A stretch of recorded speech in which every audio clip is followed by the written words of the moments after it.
is the Essential Guide to Creative Entrepreneurship. I've been holding up this book a lot in videos lately. I don't know what's up with that. I do want to make you aware of the book, so it's good in that sense. Anyway, what is this all about? Why would you want it? Who cares? Okay. So last year I came out with the Essential Guide to Music Entrepreneurship, and that sold very well. And I actually got a really great response for that book as well, which is something that surprised me, because here's kind of the secret behind that whole book. Most of the content was already written before I put it out. It was on the website. It was on musicentrepreneurhq.com. I had written this guide on what it meant to be a musicpreneur or music entrepreneur here in the digital age. And what I did was I took that content, I edited it, I updated it, I revised it, I added an introduction and a conclusion, I curated a few more blog posts, and voila, that was the Essential Guide to Music Entrepreneurship. And the feedback has been far better than I ever anticipated. So much so that, like, I thought, well, this is what I would call a minimum viable product. And if you aren't sure, if you haven't heard of that term before, if you don't know what an MVP is, minimum viable product is like the least amount of content you need to make something that people would buy or people would be interested in. That's a good concept for you to know as a musician, to learn this whole thing about minimum viable product, because musicians, we tend to obsess over perfection, getting something just right, making sure the vocals are in tune, making sure the guitars sound right, making sure the drums are exactly as we want them to be in the studio. And that often ends up being relegated or delegated to a producer or an engineer. And sometimes musicians do it themselves too, right? I've certainly produced my own tracks. So we obsess about all these things, not realizing that, like, maybe 80% is good enough to get a feel for what people think about it. 80% is maybe not enough to get on the radio, to get in front of an influencer, to get your music in front of a major label or anything like that. But it's enough to get a feel for what people think about it. And they might go, hey, this is great, I love this. Or they might go, you know, this is all right.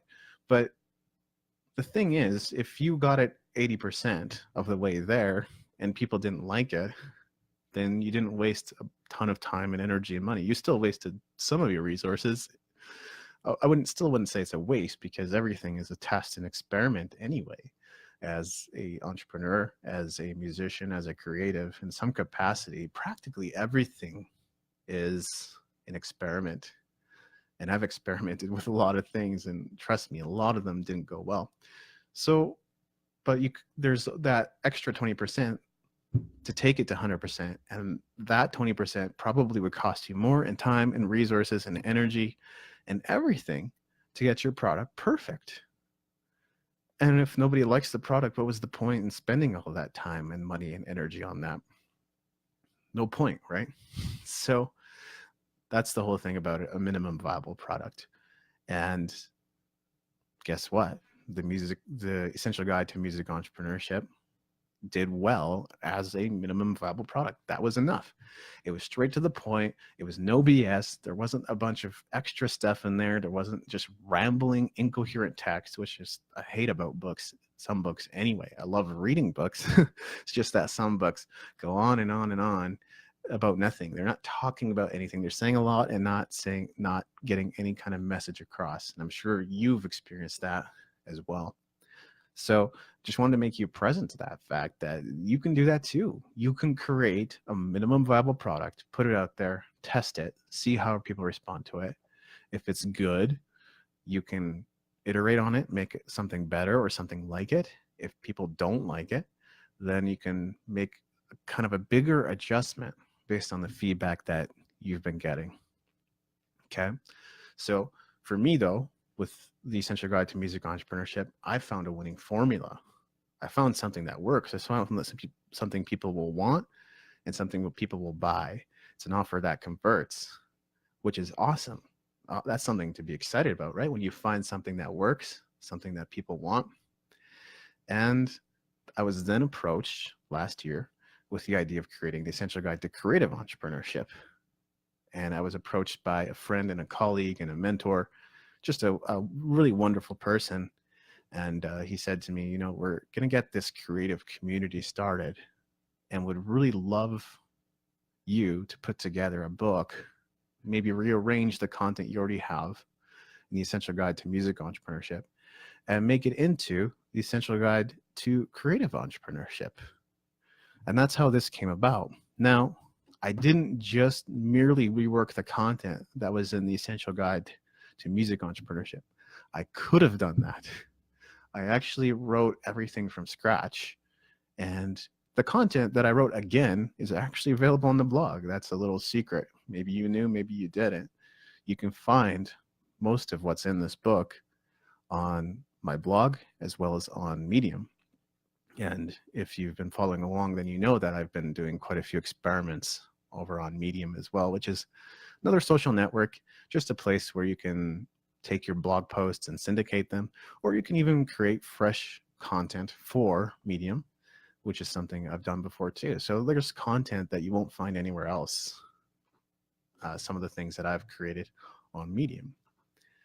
So yeah, this book came together by really creating an outline. That was the first thing I did. I had a journal and I created the outline, and I said, I want 12 sections, and here are the 12 sections that I want to create.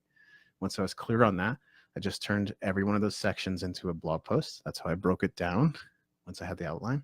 And then I began writing each of those sections while also publishing them.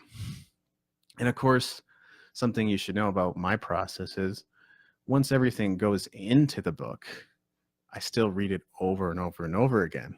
In fact, what happens is I will submit the manuscript when I feel like it's reached that point of being good enough, like 80-90% of the way there. And I will get it up on KDP, which is Amazon's, self-publishing platform. And then I'll have them send me an author copy. Okay. So when the author copy shows up, I get to see what the book looks like. Does the artwork work? Is it fitting properly? Are the dimensions correct? And then I also look at the text on the inside and I go, is this readable? Is this the message I was trying to convey? Are there any awkward sentences? Am I missing a comma? Am I missing a period? I will just go through it and edit it and make sure it's up to snuff. And then I will resubmit the manuscript one last time to KDP once I'm happy with it, and then the book comes out. So that's my process. First I'll get an author copy sent over, look it over, make some last minute notes on the whole thing, and then I will submit it to KDP to have it published and out there. Okay, so I've said a lot about the self-publishing process. I actually haven't said a lot about the book yet. So the book itself is obviously there, not just to help creative entrepreneurs, but to help creatives in general, artists of all types, to be able to create something and do it more efficiently and do it more effectively, and then share their work with the world, and then of course ultimately sell it. And you might be wondering what making and selling your neon yellow tiger means, which is the subtitle of the book, right? Okay, so I don't actually have an eloquent explanation for this yet. A number of people have asked me already what exactly that means, but it is about finding your niche. It's about going into a niche that isn't overcrowded, where there isn't a ton of competitors already, making something, a piece of art, sharing it with the world, and then becoming a dominator in that space. You can dominate that space if nobody else has created anything in it. And if you do a Google search, you'll see for yourself, you can search for neon yellow tigers and it will come up with a lot of results. But the so-called results, there's really none showing like a legitimate, there aren't too many legitimate neon yellow tigers out there. So if you wanted to dominate that neon yellow tiger space, you could do it.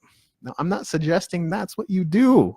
I am suggesting that you find a niche that isn't overcrowded and then dominate it. A niche where there is a demand and then go into it and hit it with everything you've got. That's the concept behind the book. So there's a lot of ideas, there's a lot of tips, there's a lot of suggestions, there's a lot of advice, and there's a lot of examples in this book of people who are doing well in creative entrepreneurship. I wanted to make sure there were I was citing and mentioning examples of people who were doing well in that space.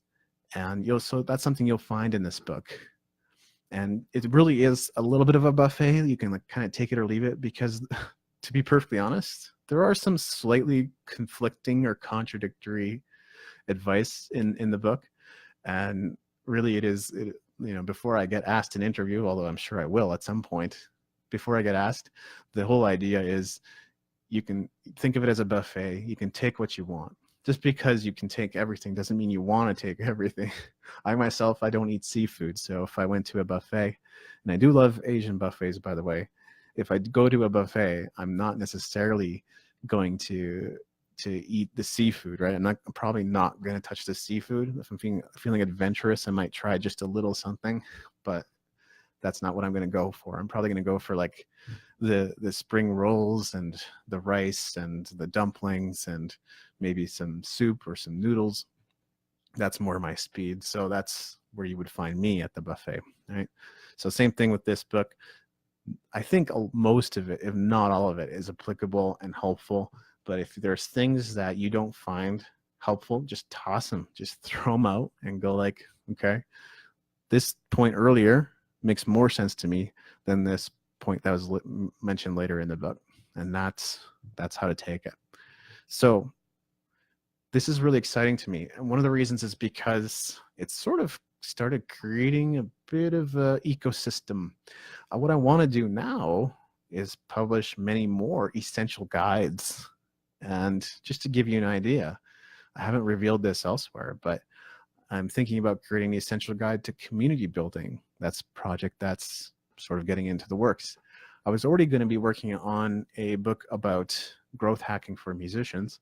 I think I will turn that into the essential guide to growth hacking for musicians.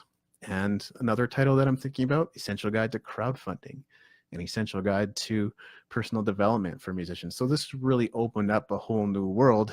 And at some point, I'll probably register a domain name and put all those books up there as well. It might be like essentialguidebooks.com, and then continually update and revise those books and add new content to them as we see fit and necessary for the whole project. And of course, based on the feedback you give us, that's a huge part of it.